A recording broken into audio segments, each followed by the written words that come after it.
Your iPhone has many different settings, and most of them are controlled from the Settings app, which is on the home screen. Tap on it to open it. We're going to learn about your phone's sound settings, so look for Sound and Haptics and tap on it. Now, the volume buttons on the side of your iPhone control the loudness of voice calls, music, podcasts and video soundtracks. The Sound Haptics menu lets you choose a ringtone and adjust the volume of your ringtone and alerts. A ringtone or ringer is the sound your phone makes when you receive a call.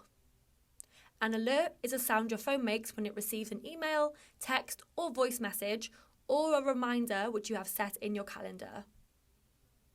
To adjust the volume of your ringtone and alerts, look for a bar in the middle of your screen under Ringer and Alerts.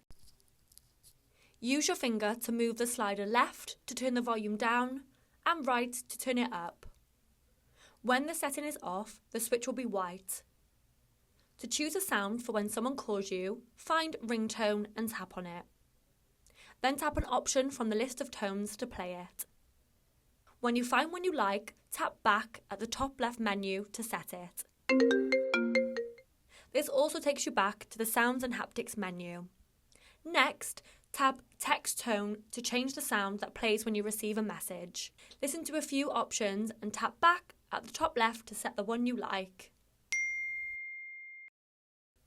There are many other types of alerts in the Sound and Haptics menu, and you can choose a different sound for each one.